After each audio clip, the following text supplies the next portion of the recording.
ক্ষমতা থাকলে সিএএ তে হাত লাগিয়ে দেখাক, নদিয়ার সভায় বললেন অমিত শাহ।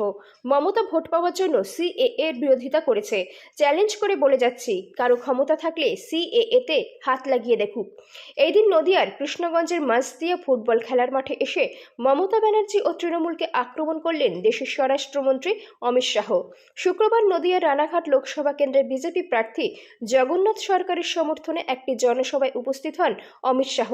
রানাঘাট লোকসভার মাঝদিয়া স্কুল মাঠে এই জনসভার আয়োজন করা হয়। মঞ্চে উঠে তিনি প্রায় 15 মিনিট বক্তব্য রাখেন।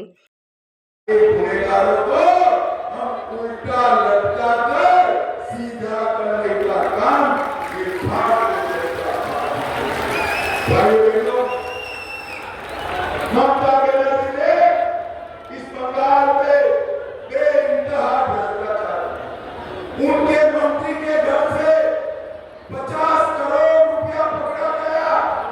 ये सभा में किसी ने 50 करोड़ एक साथ देखा है क्या? देखा है भाई?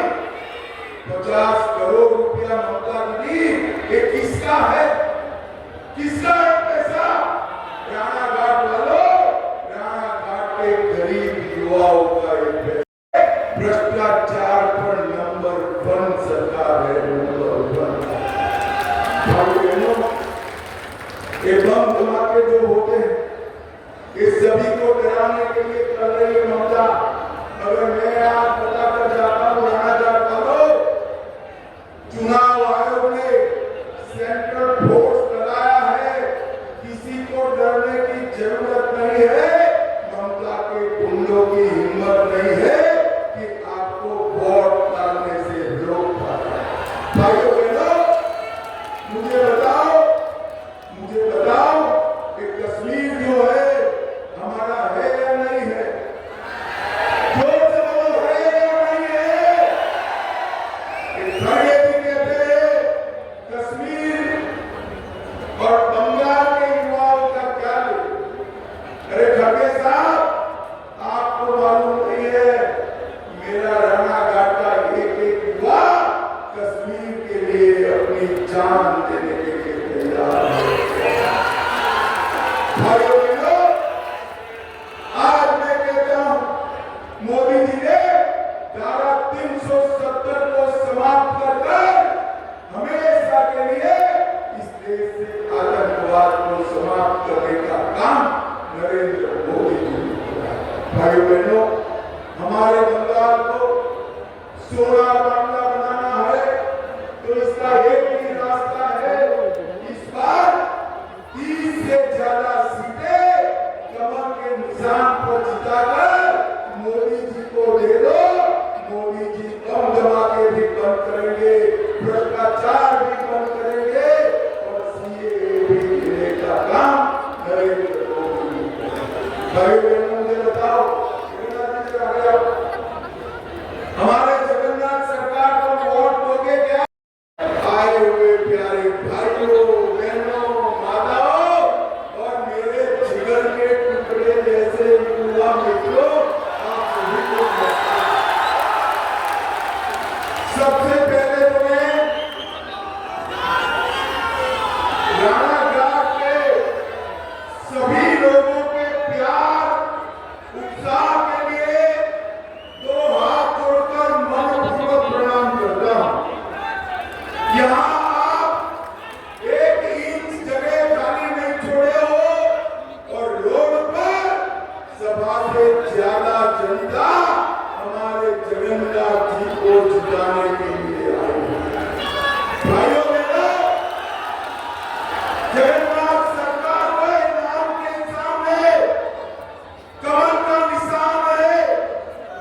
जगन्नाथ सरकार को कमल के निशान पर दिया हुआ एक वोट नरेंद्र मोदी को प्रधानमंत्री बनाने वाला है। जगन्नाथ विश्वास को दिया हुआ एक वोट सीएए को जमीन पर उतारकर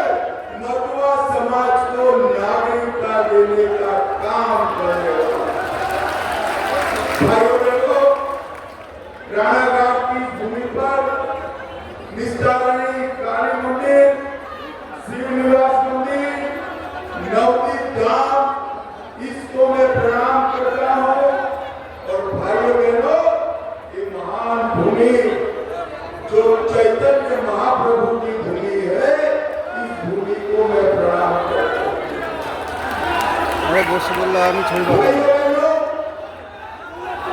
मुझे बताओ, राम मंदिर वर्षों पहले बनना चाहिए था या नहीं बनना चाहिए था?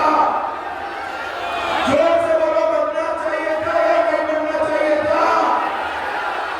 ये कांग्रेस पार्टी और तृणमूल कांग्रेस, कम्युनिस्ट, इन लोगों ने राम मंदिर को रोकने का काम किया। और भाइयों बहनों, मोदी जी को आपने दूसरी बार प्रधानमंत्री बनाया।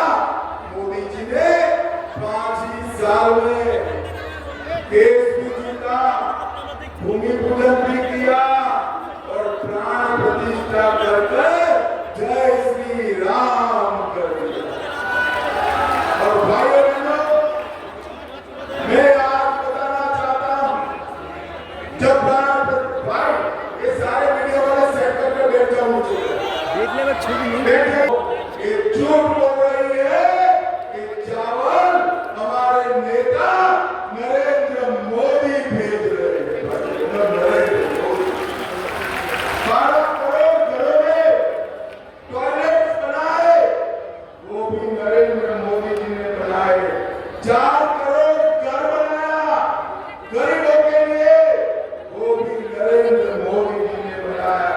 10 करोड़ से ज्यादा गैस का कनेक्शन दिया, वो भी नरेंद्र मोदी जी ने दिया।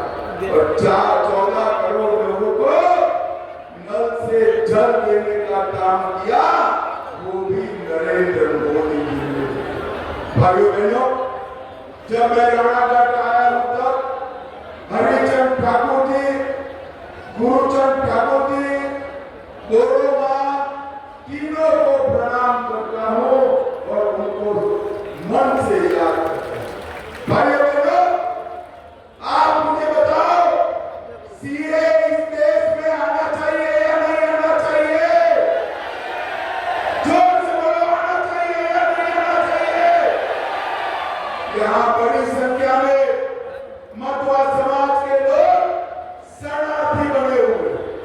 एक और तो ये ममता सरकार घुसपैठियों को पनाह दे रही है और दूसरी ओर मध्वा समाज के लोगों को नागरिकता देने का विरोध कर रही है। सीए के खिलाफ घुसपैठियों के जुलूस निकाल रही है, सीए को वापस लेने की बात कर रही है।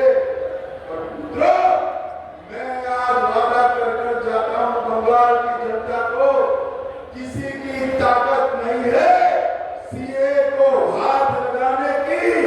एक शरणार्थी को हम नागरिकता देंगे, ये नरेंद्र मोदी जी का वादा। भाइयों बहनों, ममता बनर्जी अपनी वोट बैंक के लिए सीए का विरोध कर रही है। मैं आज ममता दीदी को बताना चाहता हूं, ममता दीदी, इतने सालों में आपने बंगाल को बर्बाद किया। भाइयों बहनों, कटमनी रुकनी चाहिए या नहीं रुकनी चाहिए? जोर से बोलो, कटमनी रुकनी चाहिए या नहीं रुकनी चाहिए? ये फिरौती रुकनी चाहिए या नहीं रुकनी चाहिए? घुसपैठ रुकनी चाहिए या नहीं रुकनी चाहिए? बम धमाके रुकने चाहिए या नहीं रुकने चाहिए? और संदेश खाली जैसी घटनाएं रुकनी चाहिए या नहीं रुकनी चाहिए? भाइयों बहनों, ममता बनर्जी को शर्म आनी चाहिए। एक महिला मुख्यमंत्री रहते हुए सालों तक धर्म के आधार पर महिलाओं का शोषण किया गया, उनके ही नेता ने किया। मैं